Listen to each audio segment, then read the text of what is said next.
할렐루야. 그러면요, 오늘의 본문을 다 함께 살펴보겠습니다. 오늘의 본문 말씀은 창세기 24장 61절에서 67절 말씀이 되겠습니다. 창세기 24장 61절에서 67절 말씀입니다. 그러면요, 저희가 다 함께 한 목소리로 봉독하도록 하겠습니다. 리브가가 일어나 여자 종들과 함께 낙타를 타고 그 사람을 따라가니 그 종이 리브가를 데리고 가니라. 그때에 이삭이 부엘라 헤로이에서 왔으니 그가 네게브 지역에 거주하였음이라. 이삭이 저물 때에 들에 나가 묵상하다가 눈을 들어 보매 낙타들이 오는지라. 리브가가 눈을 들어 이삭을 바라보고 낙타에서 내려 종에게 말하되 들에서 배회하다가 우리에게로 마주오는 자가 누구냐. 종이 이르되 이는 내 주인이니이다. 리브가가 너울을 가지고 자기의 얼굴을 가리더라. 종이 그 행한 일을 다 이삭에게 아뢰매 이삭이 리브가를 인도하여 그의 어머니 사라의 장막으로 들이고 그를 맞이하여 아내로 삼고 사랑하였으니 이삭이 그의 어머니를 장례한 후에 위로를 얻었더라. 아멘. 지난 3월 27일 수요일 저녁에는요, 우리 모두가 창세기 24장 50절에서 60절 말씀 강의로 귀한 은혜를 함께 나누게 되었었습니다. 이 당시 말씀을 다시 생각해 본다면요, 하나님의 강권적인 뜻과 계획이 있었기에, 그리고 하나님을 향한 아브라함의 확고한 신앙심이 있었기 때문에 마지막으로 아브라함의 종 엘리에셀의 불타는 사명감과 하나님의 도심을 강구하는 겸손한 자세로 인해 리브가의 오빠 라반은요, 아브라함의 아들 이삭을 향한 그의 여동생 리브가의 결혼을 받아들이게 되었다는 겁니다. 사실 이 당시의 여자가 결혼하기 위해서는요, 바로 그 가정에 있는 남자들이 그 영향력이 굉장히 컸다고 합니다. 이것은 리브가의 아버지와 오빠의 결정이 없다면 그 결혼은 절대로 이루어지지 않는다는 것입니다. 하지만 모든 일의 시작과 끝이 되시는 야훼 하나님의 명령이 있었기 때문에 이삭의 결혼식은요, 어떠한 어려움 없이 순차적으로 하나씩 차근차근 이루어지기 시작했습니다. 그리고 결혼 승낙이 이루어진 뒤 아브라함의 종 엘리에셀은 이 당시의 관습대로 그 집에 자신의 그 여행 여독을 풀기 위해서 오랫동안 머물 수 있었겠지만 그는 그것에 만족하지 않고요, 그의 주인 아브라함을 향한 진실된 사명과 충성된 마음을 가지고 있었기 때문에 이 좋은 소식을 가지고서 조금도 머뭇거리지 않고 그의 주인 아브라함에게 알리기 위해 가려고 했다는 것입니다. 그런데 만약 여기서 한 가지 더, 이삭과 결혼할 여인 리브가가 좀 더 친정집에 머물겠다고 주장했다면 이 종은 떠날 수 없었을 것입니다. 하지만 여기서 리브가의 올바른 믿음 결단이 나왔다라는 겁니다. 곧 아브라함의 종 엘리에셀과 함께 조금 더 지체하지 않고 바로 가겠다고 말을 한 것입니다. 그녀의 이 대답은요, 야훼 하나님과 그분의 뜻에 대해서는 조금 더 머뭇거리지 않고 바로 순종하겠다라는 그녀의 믿음과 용기 있는 대답이었던 것입니다. 그러면 지난주 말씀과 계속해서 연결해서 오늘 이 시간에는요, 본문으로 돌아와 61절을 다 함께 한 목소리로 보도록 하겠습니다. 시작. 리브가가 일어나 여자 종들과 함께 낙타를 타고 그 사람을 따라가니 그 종이 리브가를 데리고 가니라. 이 구절은 아브라함의 신실한 종 엘리에셀이 그의 주인의 아들 이삭의 신부가 될 리브가를 이삭에게로 데리고 가는 모습을 보여주고 있습니다. 그런데 이것은요, 단지 아브라함의 종이 명령에 따라서 리브가를 이삭에게 데려간다는 말로 끝나는 것이 아니라 주석집을 찾아보니까 그 가운데에는 오늘날 우리들에게 보여주고 있는 한 가지 영적인 사실이 있다는 것을 알게 되었습니다. 곧 그리스도를 따르기 원하는 이 세상 가운데서 영적인 신부인 우리 한 사람 한 사람은요, 무엇보다 그리스도께로 인도하려고 하는 그리스도의 종들을 생각나게 해주고 있다는 겁니다. 곧 신약 성경에도 많이 나오는데 대표적으로 우리는 바울 사도를 생각해 볼 수 있다는 겁니다. 고린도후서 11장 1절과 2절을 보시게 되면요, 바울 사도는 이처럼 이야기를 했었습니다. 원하건대 너희는 나의 좀 어리석은 것을 용납하라. 청하건대 나를 용납하라. 내가 하나님의 열심으로 너희를 위하여 열심을 내노니 내가 너희를 정결한 처녀로 한 남편이 그리스도께 드리려고 충매함이로다.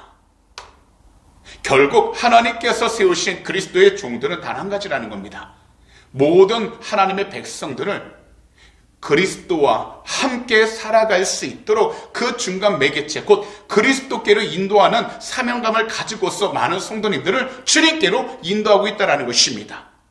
이처럼 주의 말씀을 전하는 주의 종들이나 주님을 믿는 우리 그리스도인들 모두는요, 이 세상에서 우리의 모든 열심이 단지 내 마음에 합당하거나 내 마음이 편하기 위해 하는 것이 아니라 오직 우리 주님 한 분만을 향해 늘 향해 있어야 한다는 겁니다. 이것을 위해 우리가 이 세상 가운데에서 세상적인 기준으로 바라볼 때 어리석은 것처럼 보일 수도 있겠지만, 우리들은 세상의 기준이 아니라 하나님의 말씀에 따라서 하나님이 기뻐하시는 뜻이 무엇인지를 더욱더 깨달아 나아갈 수 있도록 우리 주님의 말씀을 더욱더 중요하게 생각하면서 이 세상 가운데 조금이라도 우리가 드러낼 수 있는 우리 자신들의 의나 자랑을 드러내기보다는 오직 한 분, 우리를 위하여 이 세상에 오신 주 예수 그리스도, 그리고 우리를 위하여 십자가에 달려 돌아가신 우리 주 예수 그리스도, 그리고 죽음에서 부활하신 우리 주 예수 그리스도를 우리가 늘 전하면서 무엇보다 주님이 다시 오실 때까지, 또한 우리가 저 천국에 갈 때까지 하나님께서 기뻐할 수 있는 영적인 참된 신부로서 정결한 영적인 삶을 살아가도록 우리는 깨어 있어야 한다는 것입니다. 왜냐하면 이 세상에서 우리들이 정말 사랑하고 순종해야 할 분은 바로 우리 구주 예수 그리스도 한 분뿐이기 때문입니다. 그렇기 때문에 설령 주님을 믿을 때 세상적인 기준과 눈으로는 우리 자신들이 어리석은 사람처럼 보일지라도 이러한 시선에 신경 쓰기보다는 우리 그리스도인들은 오직 한 분, 우리 주님께서 기뻐하시는 영적인 삶이 무엇인지를 늘 생각함으로 우리에게 주어진 하루하루의 그 시간을 하나님께서 주시는 지혜를 가지고서 주님과 함께 나아갈 수 있는 영적인 삶을 살아갈 수 있도록 잘 보내야 한다는 것입니다. 이것을 위해 우리 성도님들께서는요, 언제나 우리 구주 예수 그리스도의 이름으로 영적으로 깨어 기도해야 하는 것입니다.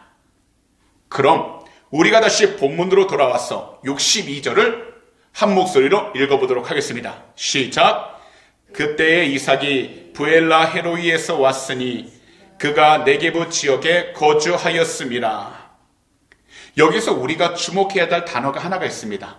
참으로 어려운 단어인데요, 부엘라 헤로이라는 단어입니다. 이것은 한 지역을 가리키는 지역명입니다. 그런데요, 이 지역명이 어떠한 뜻을 갖고 있냐면 나를 아시는 살아계시는 하나님의 우물이라는 뜻을 가지고 있다는 겁니다. 이곳은요, 전에 사라의 여종이었던 하갈이 자신의 주인을 벗어나서 몸을 피하기 위해 나아갔다가 바로 야훼의 사자를 만났던 장소로 가데스와 베레 사이의 술이라는 길가에 있는 우물입니다. 성경은 분명하게 이 지역명을 말씀하고 있지만 너무나도 오랜 시간 이 지역에 대한 위치에 대한 정보가 없기 때문에 아무도 이곳이 어느 위치에 있는지 알 수 없다고 이야기합니다. 그러나 역사학자들이 생각하는 가장 긍정적인 장소는 바로 오늘날 유네스코 세계문화로 등재되어 있는 이스라엘 부엘세벤 남쪽 대상로상에 있는 무엘리레라는 고대 장소로 추측을 하고 있다는 겁니다. 여하튼 아브라함은 그의 아내 사라가 죽은 뒤 오늘날 예루살렘 남쪽에 위치한 헤브론이라는 지역에 옮겨가서 그곳에서 살고 있었습니다. 하지만 사라의 죽음 이후 아브라함은 이삭과 함께 헤브론을 떠나서 이미 남방에 이주해 살고 있었다는 겁니다. 여기서 남방이란 하네게브라고 이야기를 하고요. 이곳은요, 이스라엘 땅 남단에 위치한 네게브 지역을 가리키고 있는 겁니다. 그럼 본문으로 돌아와 63절을 저희가 다 함께 한번 읽도록 하겠습니다. 이삭이 저물 때 들에 나가 묵상하다가 눈을 들어 보매 낙타들이 오는지라. 이 당시 이삭은요, 그의 어머니 사라가 돌아가신 뒤 고요한 저녁 무렵에는 들판에 나가 그의 어머니의 죽음을 계속해서 슬퍼하면서 안타까워하고 있었다라는 겁니다. 그리고 이것은요, 어머니를 생각할 수 있는 그만의 시간이었기 때문에 그 시간에 나아가 어머니를 생각하는 것이 그의 습관이 되어 있었습니다. 특히 이때 그의 결혼 문제가 눈앞에 닥친 때였으니 그의 아내가 될 여인에 대하여 어머니와 상의를 할 수 없었기에 이삭은요, 이 일을 놓고 하나님께 기도를 드리고 있었던 것입니다. 그런데요, 평상시처럼 날이 저물 때쯤 이삭은 다시 들에 나가 혼자 기도하기 시작을 했습니다. 이때 그가 기도할 때 매우 중요한 상황을 보게 된다는 겁니다. 그것은 바로 아브라함의 종 엘리에셀이 이삭의 신부가 될 여인 리브가를 데리고 오는 모습을 보고 있었다는 겁니다. 이때부터 아브라함의 뒤를 이을 이삭과 그의 신부가 될 리브가의 만남이 매우 중요한 일이라는 것을 보여주고 있는 것입니다. 그럼 본문으로 돌아와서 64절과 65절을 함께 읽도록 하겠습니다. 시작. 리브가가 눈을 들어 이삭을 바라보고 낙타에서 내려 종에게 말하되 들에서 배회하다가 우리에게로 마주오는 자가 누구냐?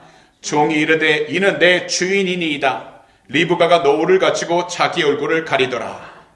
이 두 말씀을 살펴보면 비로소 리브가는 자신에게 다가오는 이삭을 바라보면서 자신과 함께 온 아브라함의 종 엘리에셀에게 그 청년이 누구인지를 물어보게 되었습니다. 그러자 다가오고 있는 이삭에 대하여 자신의 주인이라고 소개를 한 것입니다. 이때 종의 이야기를 들은 리브가는 이 당시의 관습대로 결혼하기 전에는 신랑 될 사람이 신부의 얼굴을 보아서는 안 되었기 때문에 얼굴을 가리는 너울로 자신을 가렸습니다. 그런데 이것은 무엇을 이야기하냐면 신랑 될 사람에 대한 한 여인의 겸손한 태도를 나타내고요, 더욱이 남편 될 사람에게 복종과 순교를 나타내는 이 당시의 관습이었다는 것입니다. 사실 결혼이라는 것은 이 세상에서 다른 어떤 관계보다 하나님께 영광을 돌릴 수 있는 거룩한 동반자 관계입니다. 그리고 결혼이라는 것은요, 남녀의 관계만 있는 것이 아니라 바로 하나님과의 관계성과도 밀접한 관련이 있다라는 겁니다. 그렇기 때문에 특히 우리 그리스도인들은 한 가정 안에서 서로의 아내와 남편을 다른 사람보다 더 잘 섬겨야 한다는 겁니다. 거기다 세상에서 사회적인 관계, 곧 친구나 동료, 이웃, 그리고 교제하는 사람보다 하나님께서 허락하신 배우자와의 그 관계성을 중요하게 생각하면서 하나님의 뜻 가운데에서 하나님이 주시는 말씀에 따라 그 가정이 주님의 뜻 가운데 올바로 성장하고 자랄 수 있도록 힘써 노력하는 것이 필요하다는 겁니다. 그렇기 때문에 결혼 생활을 할 때는 무엇보다도 서로를 향한 존중이 필요하다는 겁니다. 곧 남편과 아내를 서로가 존중할 때 가정은 올바로 세워져 나아가게 된다는 것입니다. 그럼 오늘 보면 마지막 두 구절을 66절과 67절을 보시면 리브가를 맞이하게 된 이삭은 비로소 그의 어머니 사라의 장례 후 위로를 얻기 시작한다는 것을 우리가 보게 됩니다. 그럼 다 함께요, 마지막 두 구절인 66절과 67절을 한 목소리로 읽도록 하겠습니다. 시작. 종이 그 행한 일을 다 이삭에게 아뢰매 이삭이 리브가를 인도하여 그의 어머니 사라의 장막으로 들이고 그를 맞이하여 아내로 삼고 사랑하였으니 이삭이 그의 어머니를 장례한 후에 위로를 얻었더라. 역사적으로 이 당시의 문화는요, 일부 다처제가 가득했습니다. 곧 한 명의 남자가 여러 명의 아내를 거느리고 살아가는 것, 아내로 두는 것이 결혼 풍습의 일반적이었다는 겁니다.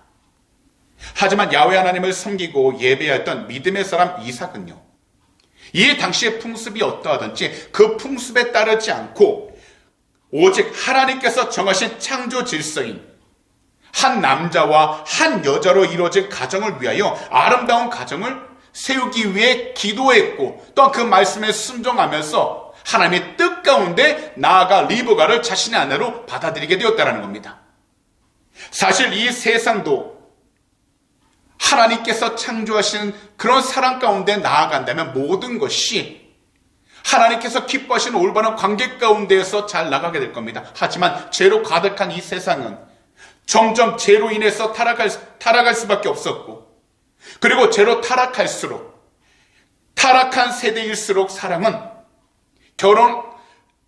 결혼의 목적과 조건에서 밀려나기 시작하게 되었다랍니다. 그래서 우리 조국 대한민국과 이곳 호주를 보더라도 뉴스를 보면요, 참으로 여러 가지 음란한 이야기들이 얼마나 많이 나오는지 모릅니다. 비록 이 세상이 점점 육체적으로 음란해지고 타락해지는 가운데 나아가고 있지만, 그럴수록 우리 그리스도인들은 사랑이 참된 결혼의 본질적인 요소로 절대로 변할 수 없는 하나님의 뜻이자 우리 주님께서 원하시는 바임을 한시도 잊지 않도록 깨어 있어서 우리가 주님을 사랑한다면, 우리가 가정 안에서 부모님을 사랑하고 남편과 아내를 사랑하고 자녀를 사랑하면서 그 가정이 주님의 뜻 가운데 하나 되어 나아갈 수 있도록 영적으로 깨어 있어야 한다는 겁니다. 더욱이 우리가 교회 안에서건 사회에서건 우리 자신들이 음란함에 빠지지 않도록, 더욱이 어떤 이성으로부터의 유혹에 빠지지 않도록 항상 영적으로 깨어 있어야 한다는 것입니다. 왜냐하면 한 남자와 한 여자의 순수하고 깨끗한 사랑의 만남이야말로 바로 우리 구주 예수 그리스도와, 그리고 이 세상에 하나님께서 피값으로 세우신 모든 교회의 거룩한 결합을 상징하는 점이기 때문입니다. 그래서요, 에베소서 5장 31절에서 33절을 보시면 바울 사도께서는요, 이처럼 말씀하신 것입니다. 다 함께 찾아보도록 하겠습니다. 에베소서 5장 31절에서 33절입니다. 신약 316페이지에 있습니다. 에베소서 5장 31절에서 33절을요, 다 함께 한 목소리로 읽어보도록 하겠습니다. 그러므로 사람이 부모를 떠나 그의 아내와 합하여 그 둘이 한 육체가 될지니 이 비밀이 크도다. 나는 그리스도와 교회에 대하여 말하노라. 그러나 너희도 각각 자기 아내 사랑하기를 자신같이 하고 아내도 자기 남편을 존경하라. 결국 우리 구주 예수 그리스도 안에서 남편은 자기 아내를 반드시 자기 자신처럼 사랑해야 하고, 아내는요, 자신의 남편을 반드시 존경할 때 교회와 가정이 하나님의 뜻 가운데에서 건강하게 유지된다는 것을 말씀하고 있는 것입니다. 오늘날 이 세상에서 사랑은요, 점점점 결혼의 참된 목적과 조건에서 밀려나고 있습니다. 하지만 결혼이라는 것은요, 인간이 만든 제도가 아니라 바로 남자와 여자를 위하여 두 사람이 서로 사랑하며 의지할 수 있도록 하나님께서 특별히 이 세상 가운데 거룩한 뜻을 가지고서 제정하신 거룩한 제도라는 것입니다. 그래서 우리들은 결혼이 지니는 하나님의 신성함을 느껴야 하고, 또한 결혼을 통해서 하나님의 창조 사역에 동참하고 있다는 올바른 의식을 가지고서 이것을 위해 늘 끊임없이 기도해야 하는 것입니다. 그리고 우리들은요, 남편과 아내가 서로를 돕는데 헌신해야 되는데, 전도서 4장 9절에서 12절은 이처럼 말씀하신 것입니다. 두 사람이 한 사람보다 나음은 그들이 수고함으로 좋은 상을 얻을 것입니다. 혹시 그들이 넘어지면 하나가 그 동물을 붙들어 일으키려니와 홀로 있어 넘어지고 붙들어 일으킬 자가 없는 자에게는 화가 있으리라. 또 두 사람이 함께 누우면 따뜻하거니와 한 사람이면 어찌 따뜻하랴. 한 사람이면 패하겠거니와 두 사람이면 맞설 수 있나니 세 겹줄은 쉽게 끊어지지 아니하느니라. 분명 성도님들도 이러한 말을 들어보셨을 것입니다. 부부란 영원히 모를 손님이라는 것입니다. 곧 같이 살면서도 다른 것이 부부이고, 그래서 부부는 한평생 살아가면서 딱 맞아 떨어질 수 없다라는 것입니다. 그런데요, 가정 내에서 부부가 서로를 존경하지 못하고 우습게 보는 것보다 더 위험한 결혼은 없습니다. 이러한 때 결혼 전 장점이 단점으로 보이기 시작하고 다른 것이 틀렸다고 지적하기 시작합니다. 그러면서 상대방을 자기 자신에게 맞도록 고치려 하고 길들이려고까지 합니다. 이러한 때 부부가 서로를 지식적으로 무시한다면, 그리고 경제적으로, 사회적으로, 육체적으로, 영적으로 무시하게 된다면 결국 이것은 결혼 생활을 파괴하는 일이 되고 만다라는 겁니다. 그렇기 때문에 모든 그리스도인의 가정은요, 언제나 남편이 자신의 아내를 사랑할 때에는 마치 자기 자신을 사랑하는 것처럼 사랑해야 하고, 언제나 아내는 남편을 바라보고 사랑할 때 존경해야 한다는 것입니다. 그리고 이것을 위해서 가정은 우리 주님을 예배하는 복된 가정이 되어야 하는 것입니다. 그래서 하나님과 나의 관계가 회복되어지고, 그래서 예배가 회복되기 시작하게 된다면 가정이 회복되면서 어떤 곳에 있든지 이 세상 가운데서도 하나님의 귀한 영광을 드러내는 복된 자녀로 살아가기 시작하게 된다는 것입니다. 그래서 우리 모두가 각자의 가정에서부터 올바른 신앙생활을 하면 서로 간의 존경과 이해가 뒷받침되는 사랑의 관계가 되어가게 되었어. 세상 가운데 어떠한 바람이 불어오고 어떠한 유혹이 오고 어떠한 시험이 와도 절대로 흔들림 없이 주님의 뜻 가운데서 올바로서 나아갈 수 있게 된다는 것입니다. 왜냐하면 남편과 아내는 서로를 도우며 살아가도록 동역과 동반자의 관계 가운데 있기 때문에 서로를 돌보면서 하나님의 뜻을 구하며 나아가기 때문인 것입니다. 그래서 우리 그리스도인들의 결혼 생활은 하나님으로부터 기름 부음을 받은 남자와 여자가 서로 간의 친밀함을 가지고 서로를 돕고 서로를 기쁘게 하는 관계를 만들어가야 한다는 것입니다. 그리고 서로를 향한 마음이 우리 주님 안에서 하나로 결합되어야 하고 서로를 존중하고 순결하게 하며 함께 살아가야 하는 것입니다. 그런데 하나님께서 가정해 주신 자녀들은 바로 하나님의 귀한 선물이기 때문에 항상 하나님께서 주시는 것들로 공급을 받아서 영적으로 그리고 신앙적으로 올바로 자라도록 부모는 그 자녀 한 명 한 명을 위해서 늘 기도해야 하는 것입니다. 그래야지만 자녀는 하나님 말씀에 순종하고 더욱이 부모님께 순종하면서 오늘 본문에 나오는 이삭과 리브가처럼 하나님의 복을 받아 살아갈 수 있게 되는 것입니다. 그러므로 오늘 이 시간 말씀을 듣는 모든 분들께서는 무엇보다도 우리 주님을 예배하는 가정이 되기를 위해 기도하시기 바랍니다. 더욱이 나 한 사람이라도 우리 주님을 예배함으로 우리의 가정이 정말 하나님의 뜻에 순종하면서 살아갈 수 있는 축복의 통로가 다 될 수 있기를 기도하셔서 하나님의 영광을 드러낼 수 있는 복된 가정들이 다 되시기를 오늘 이 시간 우리 구주 예수 그리스도로 축복합니다. 왜냐하면 이 가정이 모든 것의 시작이 되기 때문입니다. 그러므로 오늘도 우리 주님의 뜻 가운데에서 주님의 마음으로 그 가정을 위해 서로를 기도하시고 서로를 존중함으로써 항상 주님의 영광을 드러내며 살아갈 수 있는 복되고 복된 그리스도인들이 다 되시기를 다시 한 번 더 우리 구주 예수 그리스도로 축복합니다. 기도드리겠습니다. 사랑하는 우리 주님, 2024년도 4월 첫 번째 수요 저녁 예배, 우리 모두 창세기 24장 61절에서 67절 말씀 강에 들을 수 있도록 이 귀하고 복된 성전으로 그 발걸음 인도해 주시니 너무나도 감사를 드립니다. 주님, 오늘도 이 귀한 말씀을 통해 우리 모두가 우리 구주 예수 그리스도 안에서 올바른 영적인 삶을 살아가도록 우리에게 주어진 하루의 시간 속에서 매 시간마다 주님의 뜻을 위해 기도하게 하시고 더욱이 하나님께서 정말 기뻐하시고 소중하게 여기시는 가정 안에서 남편과 아내로서 더욱이 자녀로서 하나님의 뜻에 순종하며 살아갈 수 있도록 귀한 말씀의 은혜를 허락해 주시 너무나도 감사를 드립니다.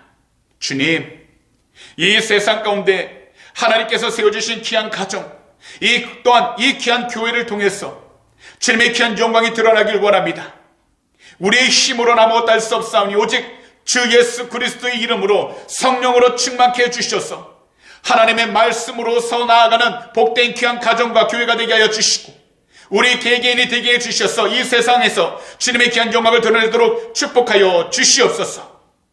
그러므로도 우리 주님을 예배하는 한 사람, 그리고 우리 주님을 예배하는 가정이 되게 하여 주셔서 우리 주님이 기뻐하시는 복된 삶을 이 세상 가운데 살아가도록 축복하여 주시옵소서. 주님, 오늘도 이 시간 우리 조국 대한민국과 이곳 호주 땅, 그리고 우크라이나를 위해 간절히 기도합니다. 또한 이스라엘과 하마스 전쟁으로 고통받는 모든 사람들을 위해 기도합니다. 거룩하신 주 예수 그리스도의 이름으로 회개하오니 주의 보혈로 덮어서 정결케 하시고 회복의 역사가 일어나게 하시며 정치적으로, 사회적으로, 경제적으로 어려움 당하지 않도록 주님의 놀라신 은혜 가운데 승리하도록 축복하여 주시옵소서. 오늘도 주님, 우리가 온 마음과 정성을 다해 귀하게 드린 헌물을 위해 기도합니다.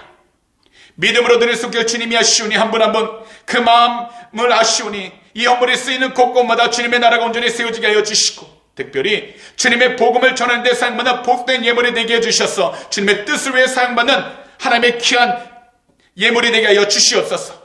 더욱이 우리 귀한 성도님들의 삶 가운데 물질적으로, 경제적으로 당하지 않도록 하늘의 것을 늘 채워주셔서 오직 주님 은혜 가운데서 베풀고 나누며 살아가는 축복의 통로가 되게 하여 주시옵소서. 감사하며 이 모든 말씀을 우리 구주 예수 그리스도로 축복하며 간절히 기도하옵나이다. 아멘.